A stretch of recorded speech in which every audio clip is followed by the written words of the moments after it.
Spoiler warning! Geeky TV is a podcast where two friends talk about/review the latest episodes of all the shows they watch. In order to do so, they give out spoilers. If you do not want to be spoiled, do not listen. Enjoy!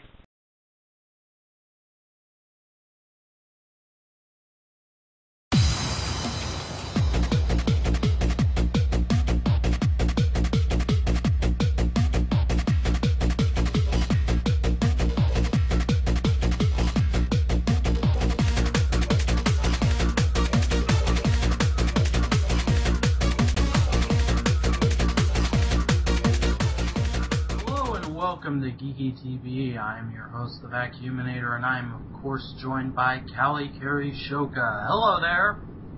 Hi! We're doing stuff, and, yeah, my energy levels are very low today, so sorry if this episode sounds a bit off. I have my door open, and random animals may shout aggressively at us. Well, hey, that would make the episode a bit interesting. But yeah, I've just been doing the usual, writing stuff and editing and trying to get this thing to come out every week on time, which I'm failing at horribly, but at least it's coming out at all. And I am looking forward to Men in Black 3 on Friday, though. That should be fun. Oh, is that coming out? I'll see it eventually, probably. Yeah, I love Men in Black. I tend to see movies 2 or 3 weeks after their initial release in the middle of the week when no one is there on Dollar Popcorn Tuesdays. So like Dollar Popcorn, empty theater, it's all for me. I'm the kind of person who likes to see a movie with a crowd, but to each their own. Private movie theater and cheap popcorn. Like, and we're getting off topic here, but it really depends. Like, sometimes I'll be happy I went when there was a crowd because, you know, you'll get that whole energy of people laughing and cheering at all the right times. And sometimes you'll end up sitting next to or in front of a total twat. Like, when I went to see Green Lantern, which I actually kind of liked, believe it or not, there was this this guy who was slightly older than me and had brought his little brother and little sister to see the movie. And they kept getting out of their seats and running around the theater and, like, going out the door, and it was so distracting. It was like, ugh, control your kid. You can actually go to the people that work in the movie theater and get them kicked out for shit like that. Yeah, but I was just primarily keeping my focus on the movie because I was there to see the movie, not to get mad at someone for not being able to control their cars are outside, can you hear them? I heard a bit of one, yeah. Yeah, it's humid and I don't want to waste the air conditioning, so I just opened my porch door. Usually air conditioning works better than opening the door for me, but hey, I live in Florida, so... It's humid, but it's not hot. Sorry.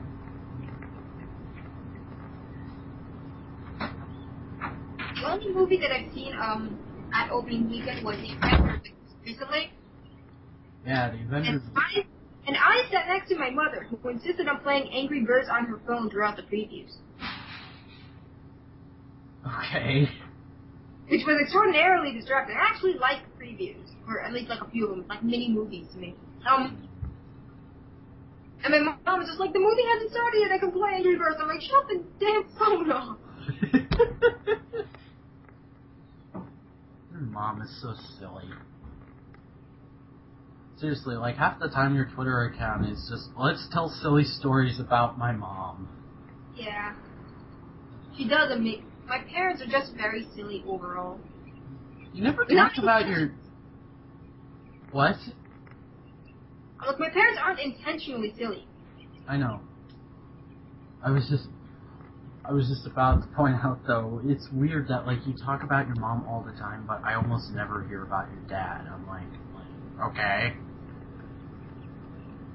My dad doesn't do the funny things like my mom. His humor is intentional.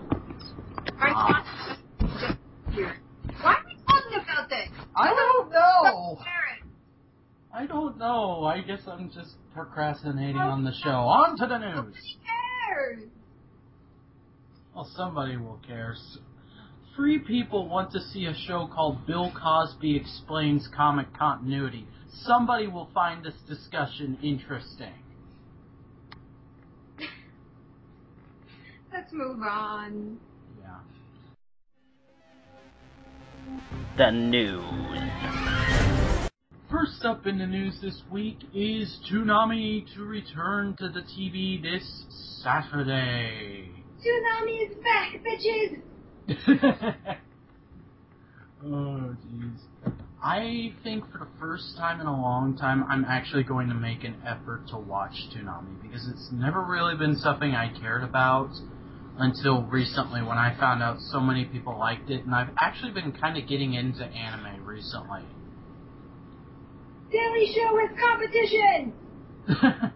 No, wait, the Daily Show is on at 11, so it doesn't have competition. Isn't Toonami like a late night thing? Yes. Whatever.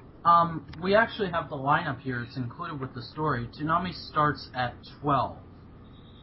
Ah. So watch the Daily Show and then watch Toonami. Brilliant. Yes. So, I'll quickly do a rundown of the lineup. At 12, you have Bleach. At 12:30, Fullmetal Alchemist. At 1 o'clock, Daria. At 1:30, Fullmetal Alchemist Brotherhood. At 2 o'clock, something called FLCL. Fully Fully Cooley. Don't ask me how I know this. I know of Fully Cooley, I've just never heard it be called that, so that's why I didn't know. I've never even seen it, I just know it somehow. I haven't seen it either, I just know of it. Anyways, at 2:30, Cowboy Bebop. At 3, Bleach. At 3:30, Ghost in the Shell standalone complete second gig. At 4:30, Bleach again. At 4, Bleach again. At 4:30, Fullmetal Alchemist Brotherhood. At 5, Daria, and at 5:30, Cowboy Bebop, and that's the lineup. So, I'm gonna pull an all-nighter this week just so I can watch it for the first time. I'll probably never do it again for Toonami because I'm not a big enough anime fan, but it's... You know what would work even better? What? DVR. Maybe. Or if you're feeling extra lazy, dig up your parents' old VCR.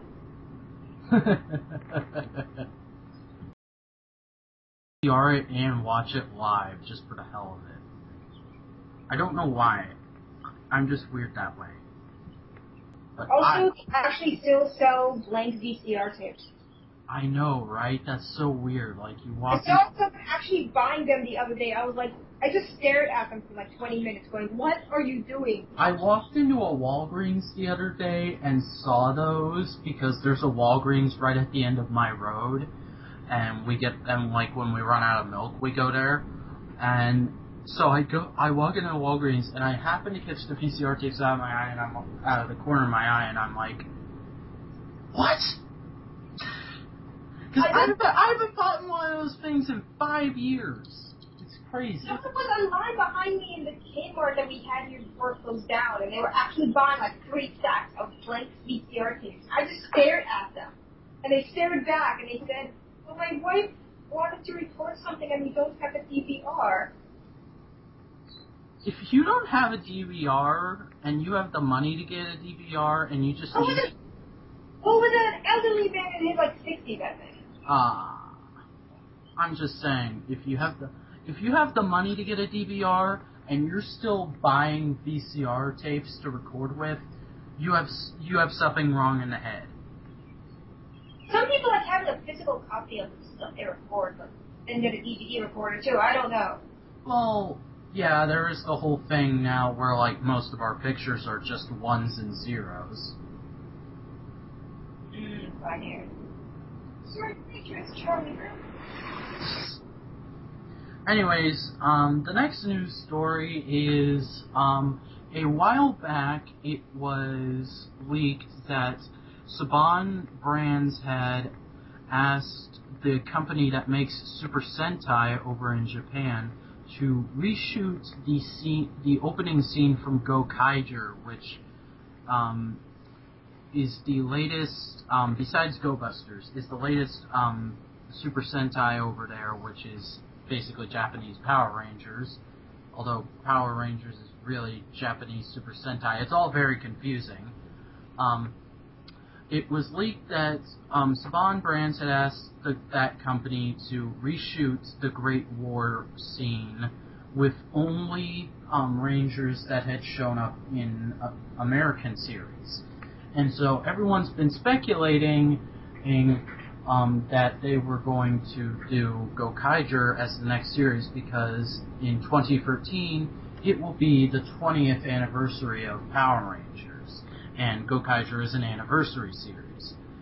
And a lot of people think it's pretty much been confirmed because the title for the next Power Rangers series has been leaked, and it is Power Rangers Star Force. How is that confirmed? Well, Gokaiger, aside from the fact that it's an anniversary series, the premise for Gokaiger was basically Power Rangers that came from outer space, and get this, they're space pirates, and they fly around in an actual pirate ship, like an actual whole 1700s pirate ship. It's hilariously goofy. I love it. Dude, pirates existed a little bit before that, because by the 1700s they were being colonial. And just never mind. I don't know things. Never mind. I'm probably wrong anyway, but never mind. Space pirates.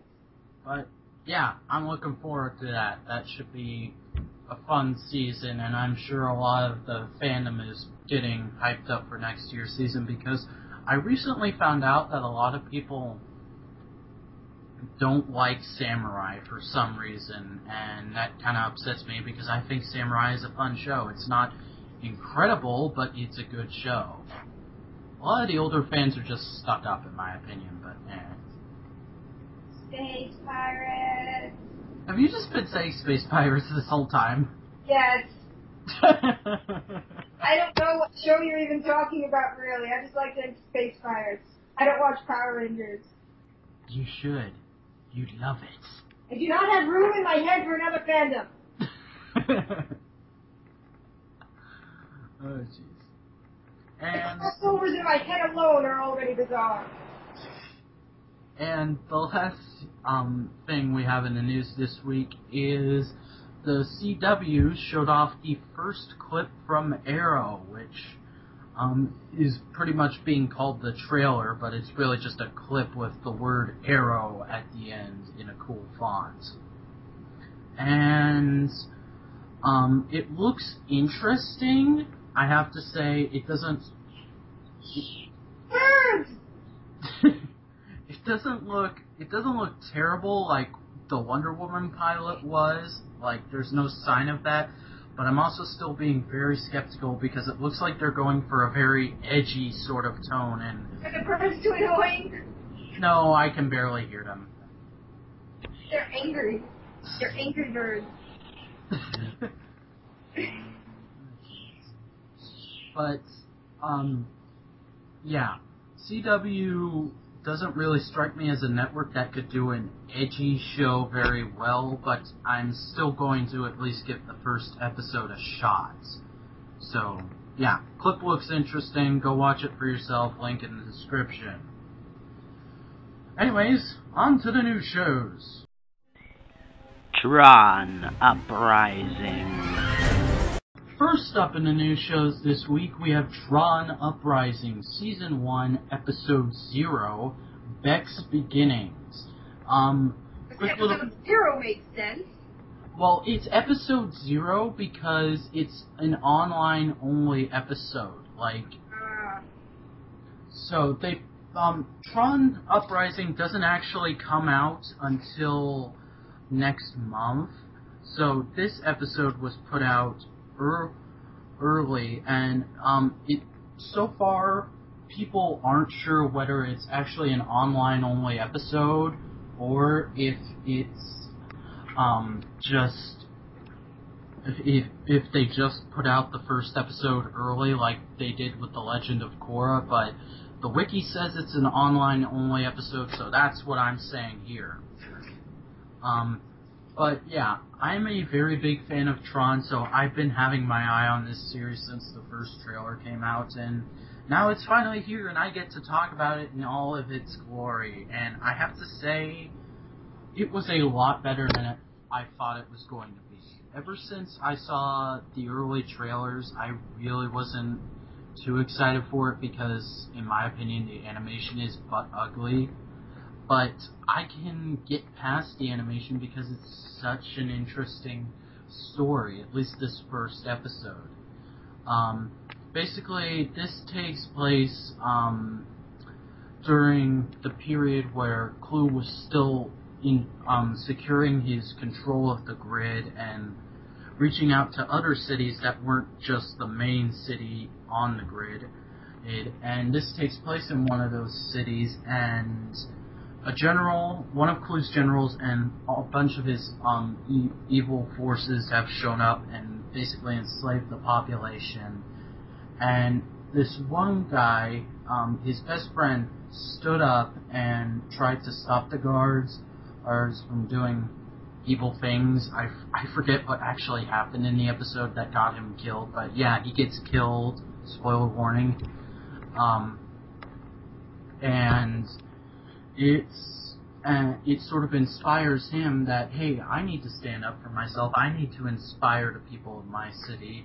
And he takes on the identity of Tron, who is this ancient hero and was supposedly destroyed by Clue during Clue's initial takeover. And through his efforts to sort of embarrass the general and his forces, is he attracts the attention of Rensler, who captures him and interrogates him. And in case you didn't know, Rensler is basically Clue's whose main sort of, hey, go beat this guy up sort of henchman. Like, he's the most skilled warrior in all of the grid, is basically what he is. And Rensler, of course, interrogates Vac, and after he finds out that the guy is willing to do whatever it takes to protect his city, and he'd even be willing to be derezzed, which is basically being killed, if it meant his city would be spared. Rensler reveals that he is actually Tron in disguise. Tron escaped his demise, and basically tells the kid, hey, we gotta work together to save your city. And he takes him on as sort of his apprentice, and I thought that was very neat.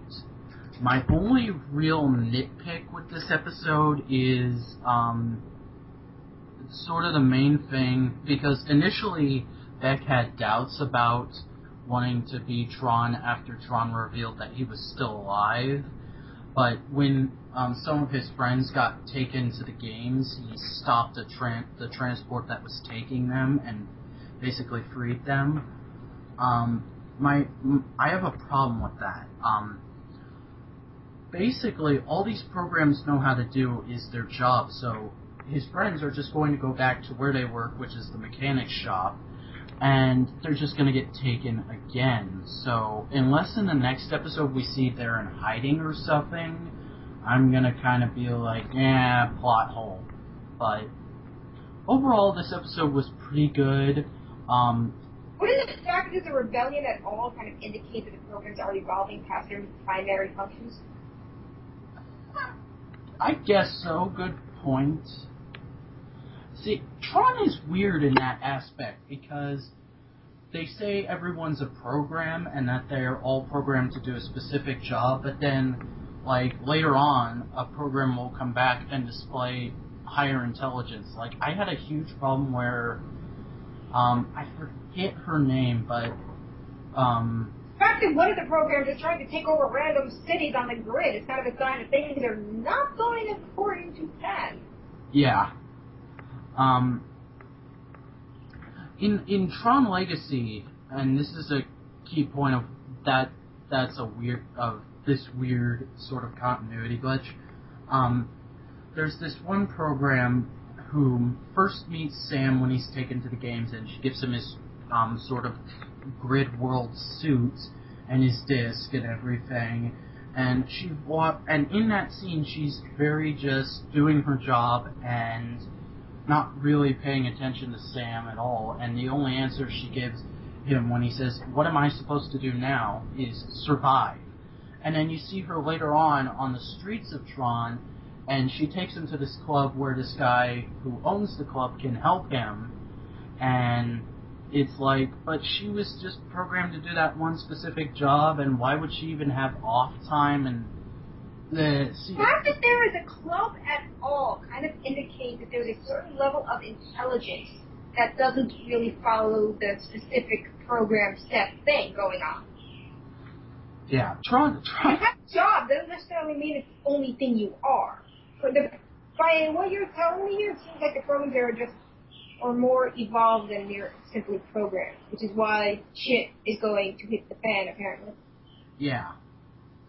See, I never really got that, calling them programs if they're just basically actual people but in a virtual space, but it's a science fiction series, so I'm not gonna nitpick too much, it's turn off your brain and have fun kind of thing. But logic!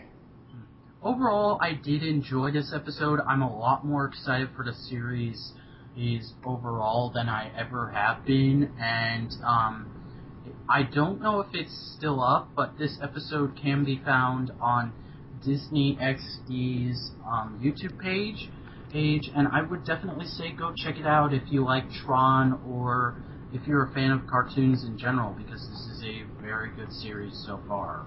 If you like animated things that move on a screen, go watch it! Yes. Anyways, moving on. Green Lantern, the animated series. Green Lantern, the animated series, Season 1, Episode 12, Invasion. The team must block the way to Guardian space when the Red Lanterns head for it. Last week I was complaining that this season finale was feeling very much just like another episode of the show to me, but this episode really felt very season finale-esque to me, especially in the manner of we're seeing that the characters have really come very far since the first episode of the season, and especially with Aya, and also piling on the Screwed factor for part 2, which is next week. And I'm really enjoying it. My only problem is I always have a nitpick with something. In this episode, there's this one guy on Mogo who's this he's part of a warrior race. He's, honor, a warrior spirit, and all that kind of stuff. And the Red Lanterns send a message, "Hey, we're coming." And he's like, "Oh, they're going to lead me into this great battle to defeat the Guardians." And they only take this girl who's on the planet with him, who she's like super smart and can manipulate robots and all that. And I was like, well, I can get that Atrocitus wouldn't make him like the leader of his armies, but why wouldn't he at least take him and make him just another warrior? Because Atrocitus kind of needs all the warriors he can, especially because the Guardians have a planet full of Green Lanterns when he only has about 10 or 12 ships full. But that's really just a minor nitpick. Overall, I did really enjoy this episode, and just like it was foreshadowed back in the episode where we first met Mogo, Saint Walker got the Blue Lantern ring, and I'm very excited to see where that goes, either next week or in Season 2, because I'm a big fan of Saint Walker. He's kind of one of my favorite characters in the entire Green Lantern mythos. But, yeah, I really enjoyed this episode, and I think I'm going to give it a 9. The Legend of Korra. The Legend of Korra, Season 1, Episode 70, Aftermath.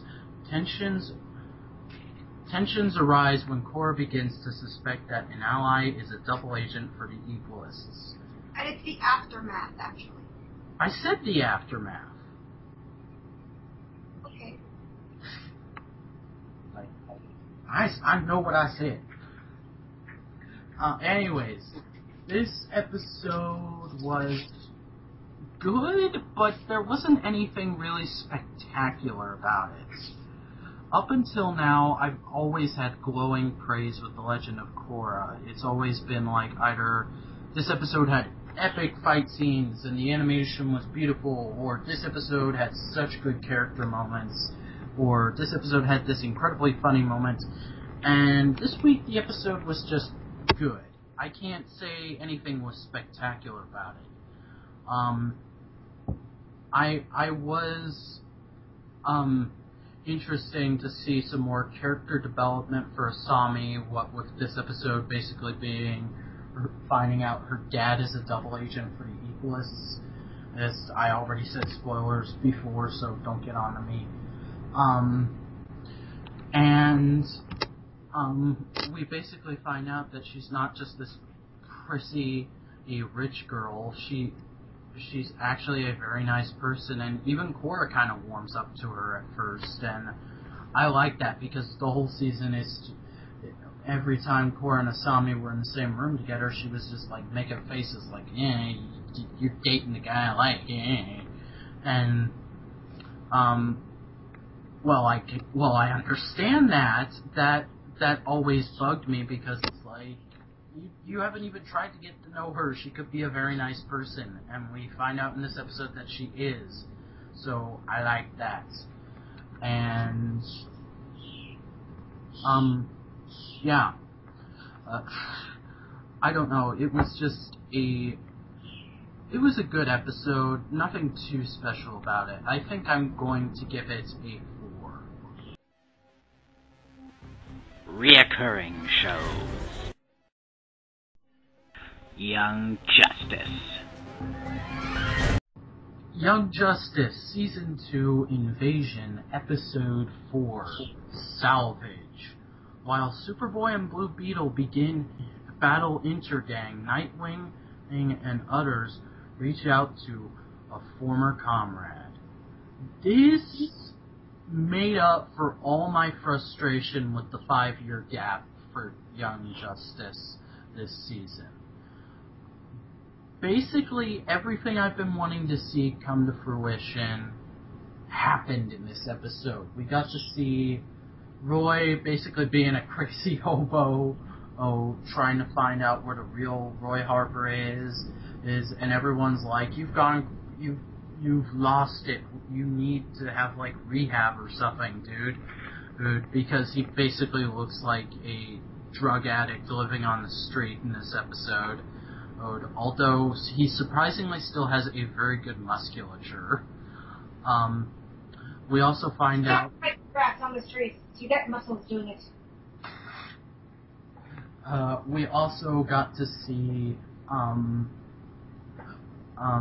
a bit more of Blue Beetle, because I do like Blue Beetle. He's a cool character in the comics, but they just kind of said like, oh, Blue Beetle's here in the premiere, and never really talked about him again until now. So I was happy to see some more of him. And also we found out what Wally and Artemis are doing, and they've given up being heroes, and they're going to college right now, and they're living together.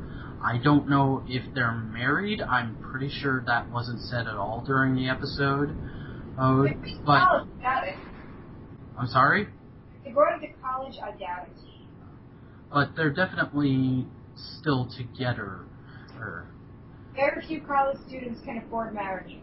Yeah, but I was uber happy to see them still being together and even find out that they were still alive, because being how dark this series is and the fact that they were superheroes, and the fact that they weren't mentioned at all up until this episode, I was pretty sure they were both dead or worse. And when we saw Wally in that preview picture, I kind of gave out a fanboy squeal. And then we saw Artemis at that 5-minute Spitfire scene at the end of the episode, and I was just all kinds of giddy and happy.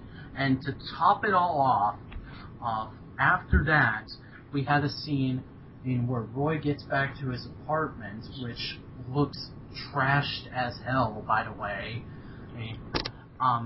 Jade comes back, or Cheshire, for those of you who don't know her real name from the comics, and reveals to Roy that they have a daughter, which basically means they went off, and she even says that they're still legally married.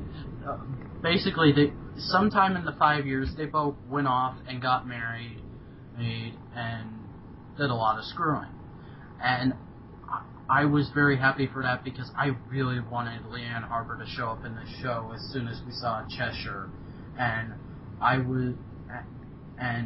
as soon as we actually saw Leanne and in that backpack sort of baby carrier of Cheshire's, I was like mega fanboy squeal, because that was one of my favorite eras of the Teen Titans, when Roy Harper was on the team as Red Arrow and Leanne was living with him, and so this episode made me all kinds of happy, and it's definitely, at least for me, the best of the season so far.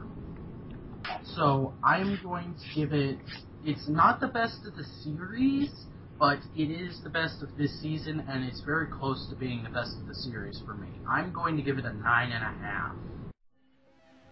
Transformers Prime. Transformers Prime, Season 2, Episode 14, Triad. Ratchet reluctantly calls upon Wheeljack for backup in his mission to receive the third Iacon relic. Upon arriving at the location, the two Autobots are confronted by Soundwave, but they get a one-of-a-kind opportunity when Soundwave's minion, Laserbeak, is disabled. Dun dun dun! This episode was very good. Thank you, Marty Eisenberg. It was one of those episodes that was fantastic for all the reasons that some of the other episodes just didn't pick up, probably because of different writers. The little things, it was all the little things that just added up, like Wheeljack flying around in his thing, and Ratchet screaming his head off in the seat next to him. Oh yeah, that was great. Yeah, all these little things. Wheeljack calling Ratchet... and at the end when Knockout was freaking out about the fake grenade. Yeah. Yeah, Knockout is not having a very good week, obviously. Yeah. This episode was really good. They gave Soundwave tentacles. Many a fangirl was happy. And when Soundwave, when his faceplate or visor cracked, I totally thought they were going to show his real face. I was on the edge of my seat. I don't think he has a real face. I think the visor is his face. They're robots. They don't all need to have faces. I think he's basically like Snake Eyes from G.I. Joe. He has a face underneath that visor, which is his mask, and he could talk if he wanted to, but he just chooses not to because it makes him more of a badass. That's my theory, at least. I think he doesn't talk because he doesn't often have anything to say. But no, I think that's actually his face. Yeah. And, seeing the whole dynamic between Wheeljack and Ratchet was so fun. That was hilarious, that entire thing between them. Don't call me Doc. Okay, sunshine. And of I don't course, think this Ratchet will episode ever has have that been... nickname. Sorry? I don't think Ratchet will ever have the nickname Sunshine in any series ever again. Yes, one-of-a-kind opportunity there. Yes, but I'm also just because of all the cool stuff we got with Wheeljack in this episode, I am very pumped to be talking to Mr. James Horan this Saturday. Should be fun times. Yay! And, yeah, this was just a brilliant, brilliant episode. Oh, and of course, I almost forgot. They kept up the theme of Megatron just being completely disinterested. With the grenade. The grenade, he was like, okay, there's a grenade, go take care of it. Then it blows up later on the ship, and he just doesn't even pause. He's just like, okay. That scene spooked me, because I actually thought, for a split second there, I was sitting, and I was like, is Knockout dead? No, they wouldn't do that. I knew he wasn't. I knew that was for comedic effect. Where he's talking and it blows up, and he just keeps going. Like, these things apparently just happen. Nothing phases Megatron anymore.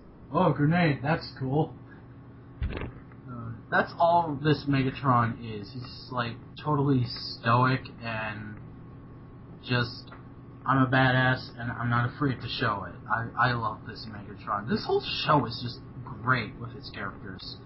They've been really improving on the character, on a lot of the character thing lately, yeah. I'm going to give this episode a 9. How about you? I'm giving it a 10, actually. It was one of those really good episodes that you just want to watch over and over. Game of Thrones. Game of Thrones, Season 2, Episode 8. The Prince of Winterfell. Theon is an idiot. Theon Greyjoy took over Winterfell and put up the 2 charred and mutilated bodies of 2 young boys that were supposed to be Bran and Rickon Stark. They're not, spoiler alert. No one knows, who the hell are those kids? They apparently just took 2 random kids, put them up there, said they were Stark. The Starks are somewhere else. So Theon is a double idiot, and he waits for his big sister to show up with reinforcements, and she shows up going, what the hell are you doing? Come home. You don't have to take Winterfell. He's like, I have this land. It is my land. So yeah, Theon's an idiot. Meanwhile, Jon Snow was captured by the wildlings. The girl that he was temporarily taken prisoner and was supposed to kill turned the tables on him, and yeah, now the wildlings have him, so that should be interesting. Bram Stark is trying to figure out what the hell he's doing, because Winterfell was taken by the guy he thought was not like literally his brother, but felt he was his brother. Theon and Robb were apparently close. So yeah, things are going up north, things are going on south, and he's just like, what the hell am I doing? And then his mom, the Lady Stark, pulls a fast one on him and, is an idiot for a moment in her own right. The Stark, it was pretty much a Stark-centric episode. There was some stuff with Jaime Lannister and Brienne are off in their own direction. This was a Stark-centric episode? I thought it was. It seemed like a very Stark-centric episode. Cool, I love Iron Man. Not Sharon, no. I knew what you were talking about, I just had to make that joke, I'm sorry. Tyrion and Cersei have a moment where Cersei invites Tyrion to have a dinner conversation, and then she's like, I have the one that you love, and he's like, no you don't. She's like, yes I do, bring her out, and this woman who he has no idea who the hell she is taken out. He goes along with it, he's like, I will do what I can to free you. Then he goes back to the woman who's keeping secret, who really does love it, he's like, don't leave my side again! So, Tyrion has a moment. Cersei proves she's a bigger bitch than, well, okay, she's always been a bitch, but bigger bitch than I thought she was. It's like these people, it's like Cersei is not able to have any empathy and only cares for her immediate family. Like, you sent my daughter off, so now I will, even though she was sent to someplace safe, but you took her away from my sight, so now I will do terrible things to you. It's like none of these people have sympathy. Arya Stark, again, another Stark child, she's still hiding who she is, but Lord Tywin is riding off to ambush her brother, so she So she manages to get the assassin Jack. I can't pronounce his name. It begins with a J. I had to Google it, honestly. Jacqueline Hagar or something along to that effect. I know people by sight in this show for the most part. He's the one that said that because she saved his life, that he can kill 3 people that she named. So she names him, and he's like, "Why do you do this to a man? You cannot name a man who is doing this for you." And she's like, "You can kill yourself. Like, either find a way to free me and my friends from this place, or you can go kill yourself because I have said so." And he's like, "Fuck you, but I will do it anyway." So yeah, so Arya escapes with whoever the fuck his name is, help, with 2 friends, the fat kid whose name I don't think was ever mentioned, and the guy who's secretly the son of the former king, but the bastard son, so I have no idea if he has any real claim to the throne or not. But yeah, things happened. It was a very Stark-centric episode, I thought. They ended the episode with a Khaleesi, pretty much going, "We need to stay and find my dragons," but doesn't actually do anything else for this episode, just kind of reiterating the fact that she's still there and still in Karth and still exists. So yeah, that was pretty much the whole episode. I like that they actually touched up on a lot of different things. I like the fact that some people actually made mistakes, like mortal mistakes that some people would actually make if they were in the same situation, and people going, "What the hell is wrong with you?" at each other. I'm giving this episode an 8.